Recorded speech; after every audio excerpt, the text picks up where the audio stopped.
2장 44절부터 47절 말씀입니다.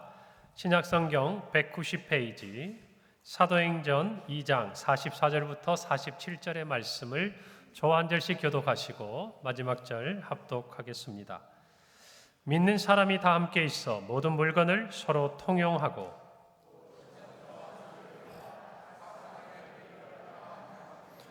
날마다 마음을 같이하여 성전에 모이기를 힘쓰고 집에서 떡을 떼며 기쁨과 순전한 마음으로 음식을 먹고 함께 있습니다.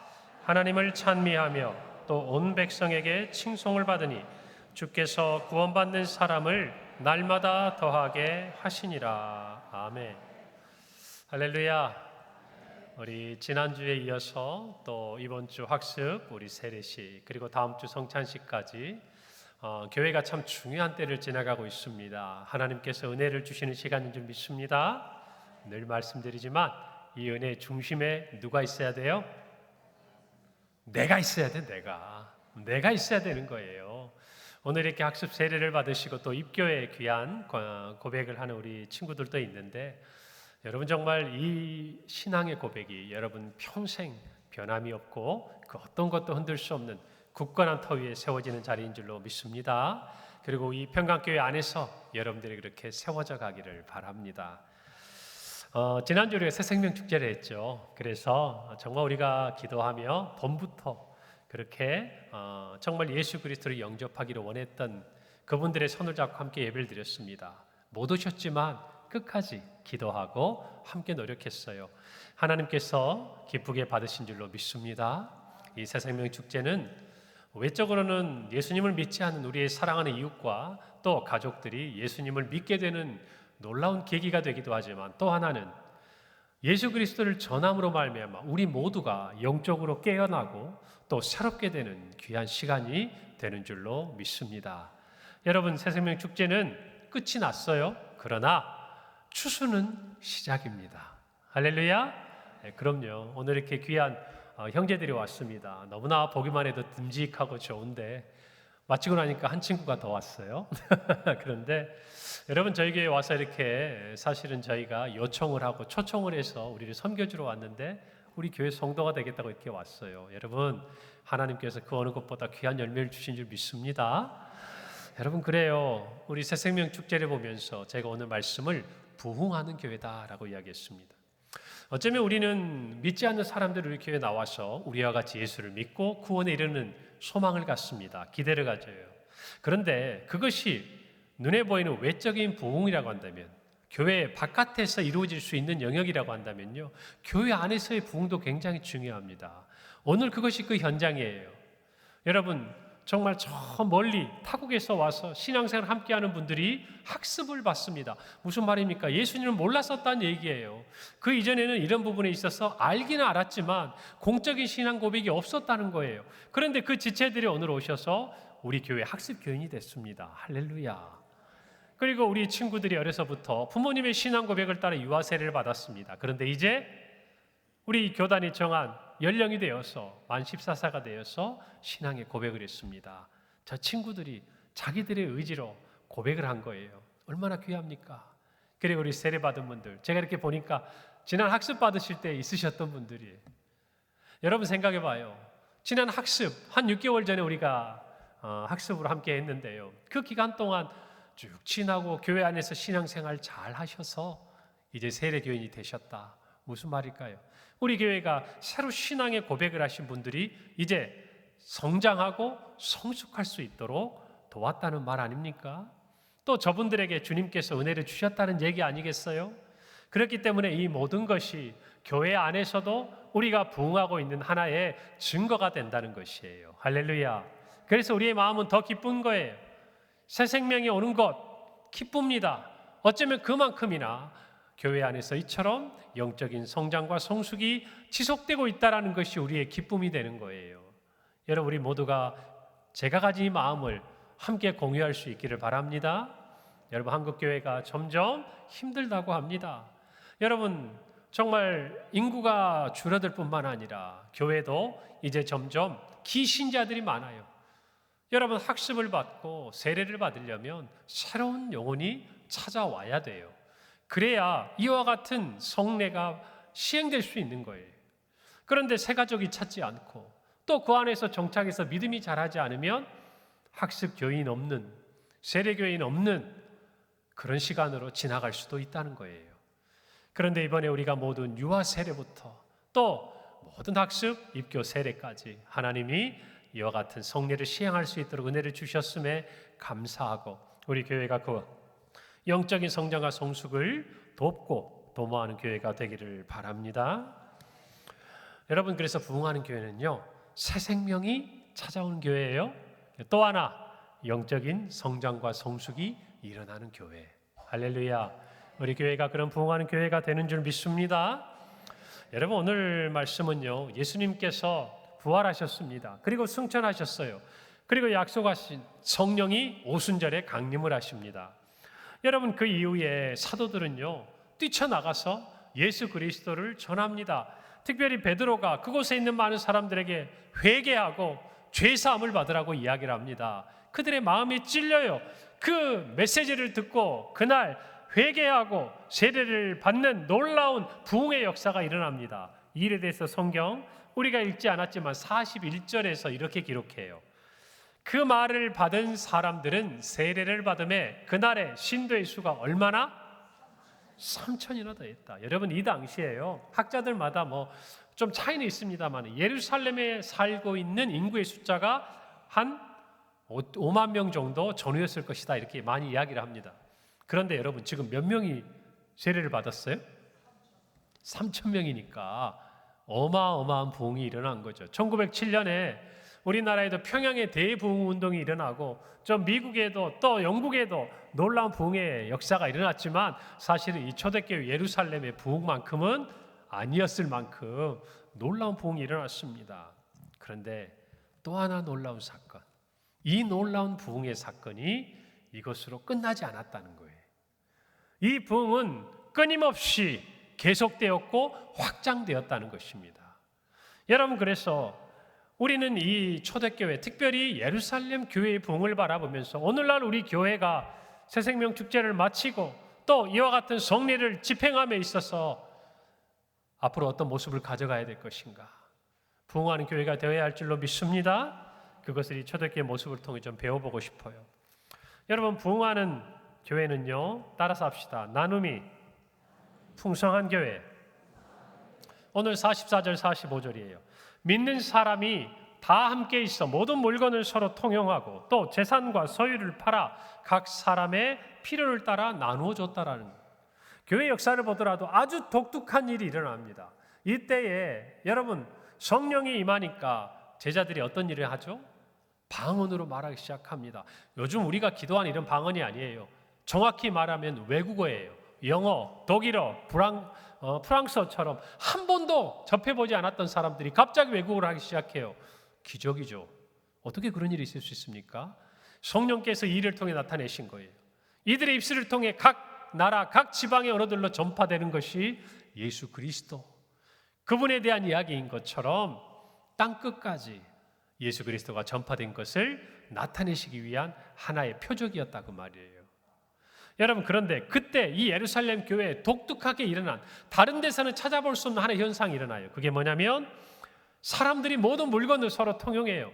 네고 내 것이 없는 거예요. 함께 사용해요. 그리고 더 나아가서 내가 가진 것들을 각 사람들의 필요를 따라 나눠주는 일을 기뻐해요. 누가 시켜서 하는 게 아니에요. 자발적으로 하는 거예요. 이 마음을 누가 주셨을까요? 그럼요, 하나님께서, 성령님께서 마음을 주신 거예요. 그래서 예루살렘 교회 안에 이와 같은 일들이 일어납니다. 여러분, 그들의 마음에 중요한 것은 자발적이었다는 거예요. 여러분, 우리가 가까이 있는 북한, 아직도 공산주의 체제 아래 있죠. 모든 것을 국가가 다 가져다가 공평하게 나누어 준다고 이야기하지만 그것이 거짓이라는 걸 우리 너무나 잘 알아요. 사람들의 세상에서 그와 같은 것이 일어날 수 없어요. 그런데 성령이 함께 하시니까요, 사람이 할 수 있는 것보다 더 놀라운 일들, 더 좋은 일들, 더 좋은 제도, 더 좋은 시스템이 교회 안에 나타나기 시작해요. 사랑하는 여러분, 교회는요, 나눔이 풍성한 곳이어야 해요. 할렐루야. 그럴 때 사람들이 모이기 시작하는 거예요. 부흥하기 시작하는 거예요. 그리고 이들의 이 일은요, 성령이 오시기 이전에 주님이 가르쳐 주신 거였어요. 누가복음 6장 38절에 보니까 예수님이 이렇게 말씀하셨어요. 주라, 그리하면 너희에게 줄 것이니 곧 후히 되어 누르고 흔들어 넘치도록 하여 너희에게 어떻게 해주겠다? 안겨주겠다고 말이에요. 예수님의 이 말씀대로 그들이 성령 안에서 충만하게 되니까 어떤 일이 일어나느냐? 주님의 말씀에 순종하게 돼요. 주는 거예요. 여러분, 주는 자가 복이 있습니까? 받는 자가 복이 있습니까? 아니죠.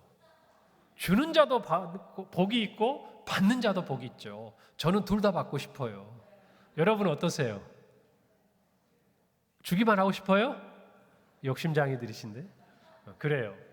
여러분, 주고받는 데서 사랑이 커져가는 거예요. 주님은 그걸 아셨어요. 여러분, 사도 바울이요, 전도 여행을 마치고 예루살렘에 돌아갑니다. 그는 그곳에서 붙들릴 거예요. 그리고 로마로 죄수의 신분으로 끌려갑니다. 그러기 전에 밀레도라는 곳에서 자기가 교회를 개척했던 예배소 교회 장로들을 초청해요. 그리고 이런 말을 합니다. 사도행전 20장 35절.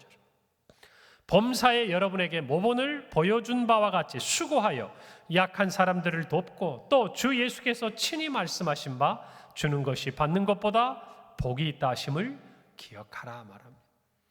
교회는요, 먼저 성도 안에서, 교회라는 공동체 안에서 서로 주는 자가 되어야 돼요. 그러면 누군가는 받는 자가 나오는 거예요. 할렐루야. 그 교회는 부흥이에요. 여러분, 이런 예화 들어보셨죠? 어떤 사람이요, 지옥과 천국을 갔대요. 먼저 지옥을 갔는데 엄청난 진수성찬이 마련된 큰 상이 있더랍니다. 그런데 앞에 놓인 숟가락을 보니까 숟가락이 엄청 긴 거예요. 어떤 일이 일어났을까요? 그 음식을 떠서 자기 입에 넣으려고 하니까 자기 입에는 들어가지도 못하는데 온갖 상이 지저분해지고 더러워지는 거예요. 사람들마다 막 다투고 아비규환이 일어난 거예요. 거기가 어디였다? 지옥이었다고 그래요. 천국에 갔대요. 천국에는 똑같은 상이 쫙 펼쳐져 있대요. 긴 숟가락이 있더래요. 그런데 그곳에는 웃음이 가득했대요. 왜 그랬을까요? 그렇죠. 자기 입에 넣는 게 아니라 서로 입에 넣어주니까. 여러분, 이것이 천국이에요. 교회를 천국의 모형이라고 합니다. 그 말은 무슨 말일까요? 아직 주님이 다시 오심으로 우리에게 임할 새하늘과 새 땅을 맞이하기 전이지만 이미 하나님이 다스리시는 통치가 임하는 곳, 그것이 교회예요. 그러니까 완전하지 않지만 부분적으로나마 제한적으로나마 우리는 교회에 오면 뭘 볼 수 있어야 돼요? 어디를 볼 수 있어야 돼요? 천국을 볼 수 있어야 돼요. 그 첫 번째가 뭐냐?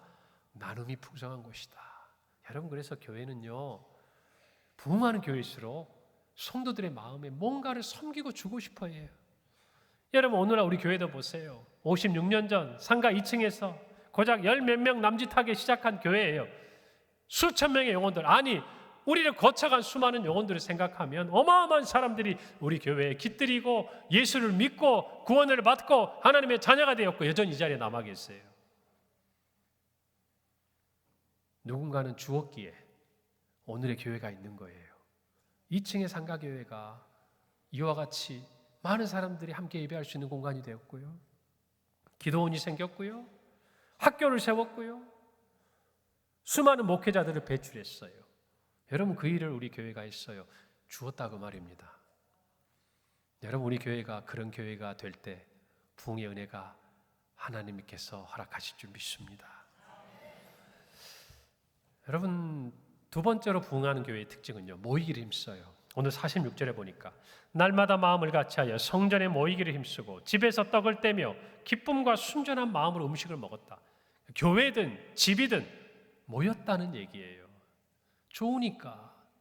여러분, 하나님을 모르기 전, 하나님을 모를 때, 하나님을 믿기 전 그 기쁨을, 그 감격을, 그 즐거움을 모르면요, 교회에 가는 것이 그렇게 재밌는지 몰라요. 여러분, 그러나 예수님을 믿고 신앙이 자라나면 어때요? 교회 가는 게 마냥 즐거워요. 여러분, 지난주에 간증하신 우리 새가족 간증을 들으셨죠? 행복하다고 하셨잖아요. 새벽기도, 수요일, 금요일. 이제 예수님을 처음 아는 분이요, 제일 먼저 하는 삶의 특징이 뭐예요? 교회를 자꾸 오고 싶은 거예요. 또 오는 거예요. 그래서 기쁜 거예요. 행복한 거예요. 여러분, 우리는 코로나를 지나면서요, 모이는 것에 대해서 굉장한 많은 제한을 받기 시작해요. 예전에는 구역 예배 드려도 어때요? 여기 나이 드신 분들은 다 자기 집에서 음식 장만하고 성경 공부하고 사람 초청하고 또 다른 구역은 집에도 가고. 여러분, 저 어릴 때는요, 교회 가까운 데 사는 친구들은 학교 가기 전에요, 교회 들려서 5분 정도 기도하고 그리고 학교 갔어요. 정말이에요. 믿어주세요. 그리고 초등학교 때는 학교 끝나면 가방 메고요, 교회로 갑니다. 집에 안 가요. 교회 가면 친구들이 있었어요. 가방 던져놓고요, 애들하고 놀아요. 그러다 날이 저물면 밥 먹으러 집에 가요. 그러다가 애매하면 친구 집 가서 밥도 먹고. 여러분 어때요? 여러분 좋은 곳에 막 가고 싶지 않아요? 여러분 취미생활 좋아하는 거 있죠? 또 가고 싶은 무슨 음악회라든지 또 뮤지컬이라든지 공연이라든지. 여러분 어때요? 그것이 좋으면 가고 싶잖아요. 마찬가지예요. 부흥하는 교회는요, 모이기를 힘써요. 모이기를. 오늘날 교회가 어려운 이유는 바로 이것이 무너지기 시작했기 때문이에요. 그런데 반대로 생각하면 더 좋은 게 있어요. 여러분, 오늘날은 시간과 공간을 초월해서 모일 수가 있어요. 시간. 오늘 제가 설교를 하죠. 예전에는 여기 와서 앉아 계셔야 이 말씀을 듣고 예배에 참여할 수 있었어요. 지금 어때요? 1년이 지나고 10년이 지나도 우리 평강교회 홈페이지에 오시면 지금 제가 여러분에게 하는 설교 들을 수 있어요.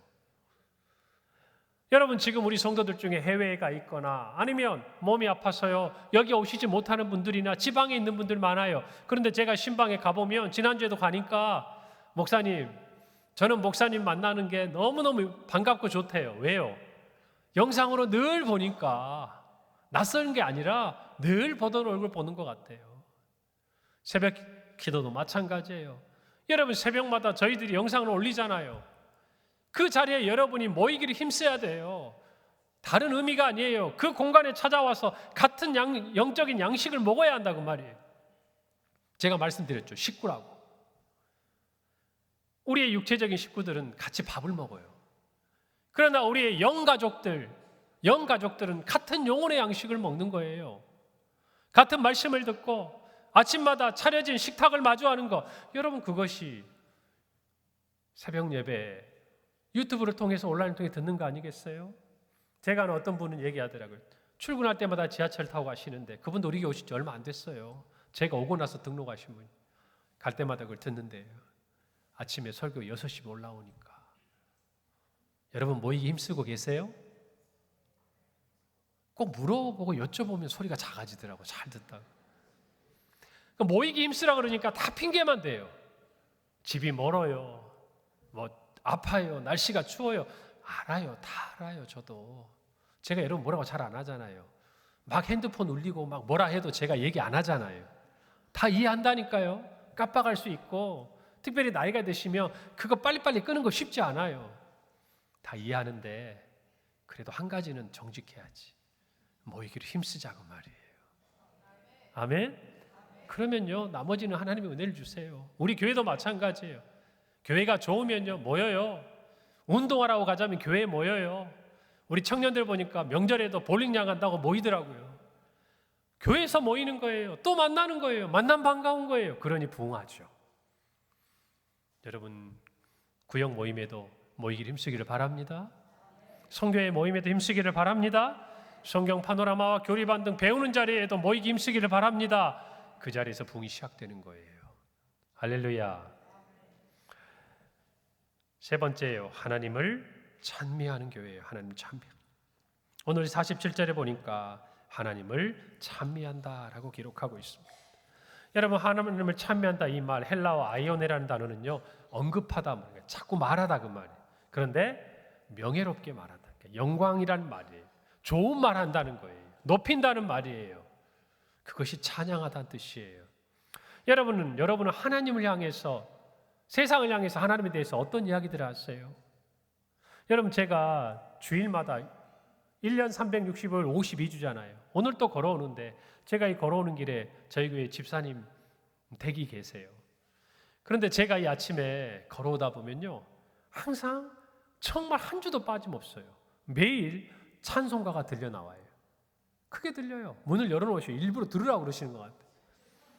제가 걸어가면요, 오늘 또 그 찬송을 듣고 왔어요. 여러분, 우리가 정말 하나님의 은혜를 기억하면요, 우리의 입이 하나님을 찬송해요.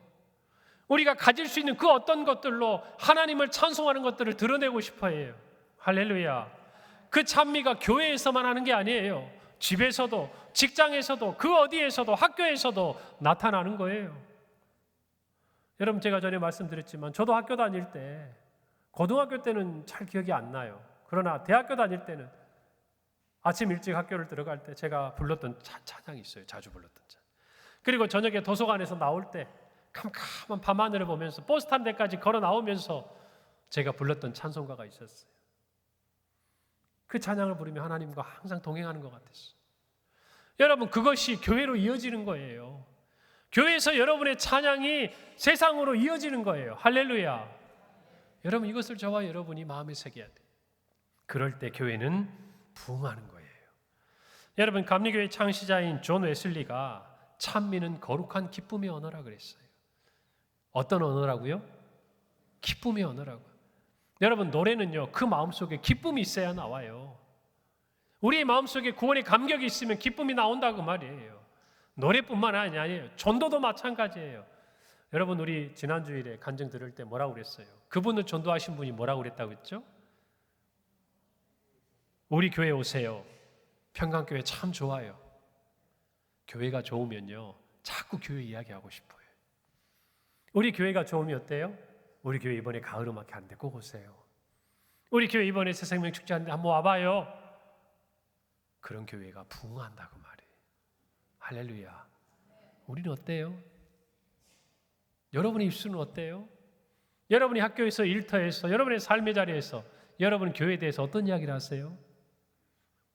우리 교회는 이게 부족해. 우리 목사님은 좀 이것만 빼면 좋겠는데. 우리 교회는 사랑이 없어. 여러분, 자기 얼굴에 침 뱉는 거예요. 그 교회 성도가 자기인데 부족함이 보이면 메꿔주고 채워주고 아껴줘야지. 그러지 않아요?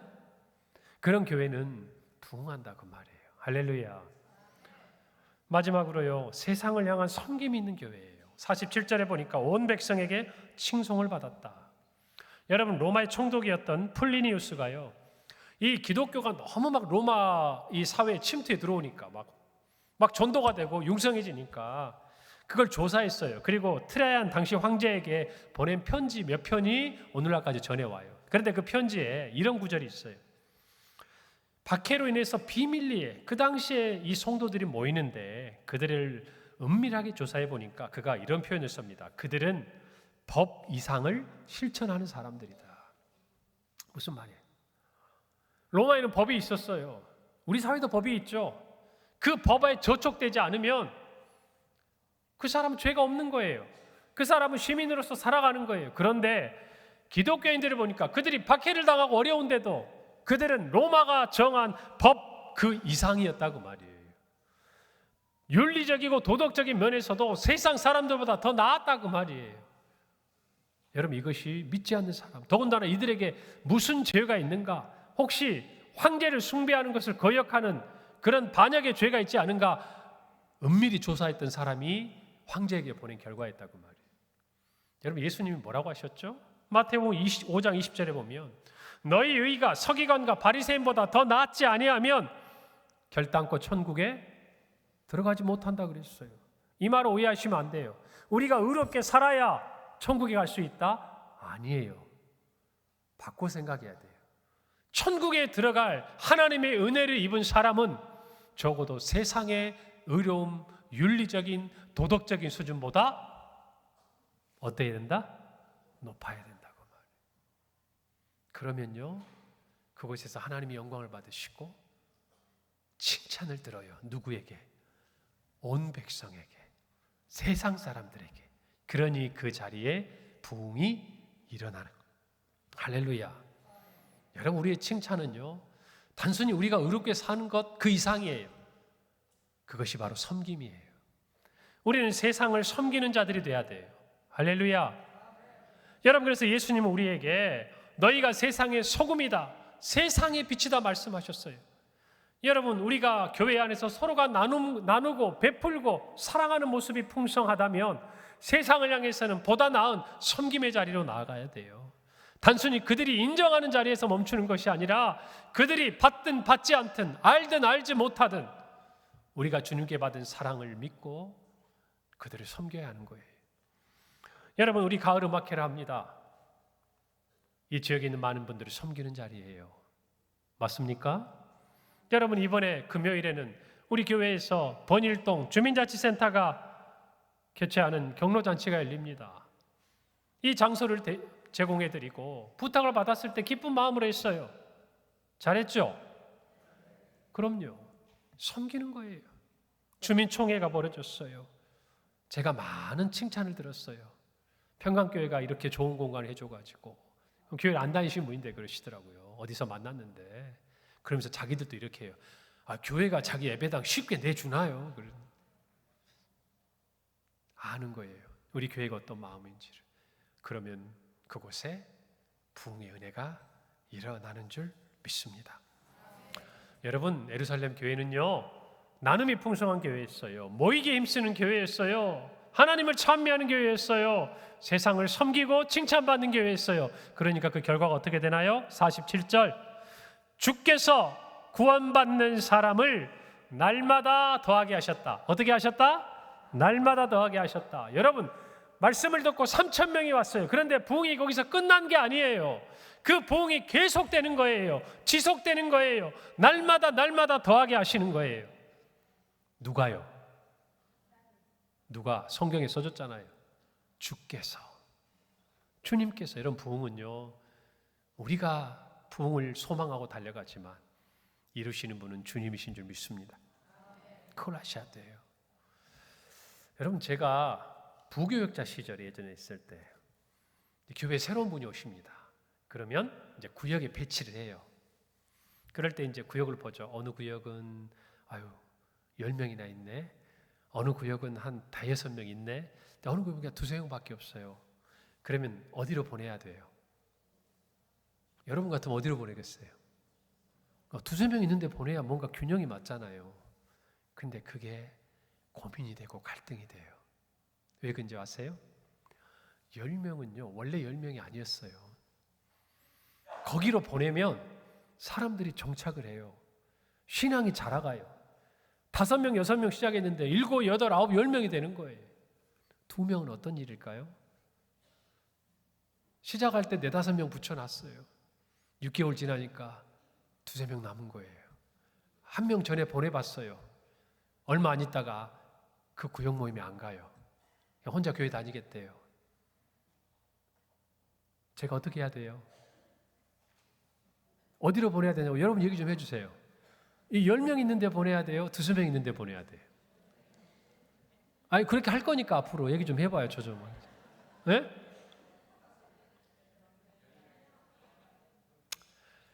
또 그게 그렇게 다 안 돼요. 격려가 필요해요. 꼭 못해서가 아니라 여건이 힘들 수도 있어요. 여러분, 그런데 부흥은 누가 주신다고 그랬어요? 주님이요. 그러면 교회의 발걸음을 인도하게 하시는 분도 주님이에요. 여러분, 주님의 입장에서 한번 생각해 보세요. 어느 교회는요, 주님께서 새로운 영혼을 보내놨는데 그 교회에서 정착하고 신앙이 자라가고 하나님의 자녀다운 삶으로 예쁘게 커가요. 어느 교회는 하나님이 보내놨어요. 그랬더니 상처받고 교회 떠나고 오히려 신앙에서 더 멀어져요. 여러분이 예수님이면 어떤 교회 보내시겠어요? 여러분이 예수님이면 새로운 분, 새 생명 어디 교회 보내시겠냐고. 이거는 분명한데? 여러분, 주님의 마음을 한번 이해해 보세요. 부흥하는 교회는 그래서 이유가 있어요.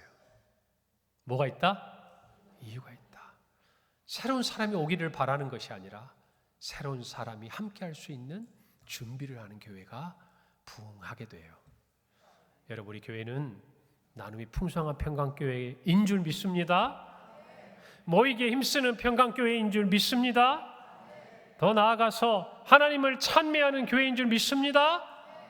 세상을 섬기는 교회인 줄 믿습니다.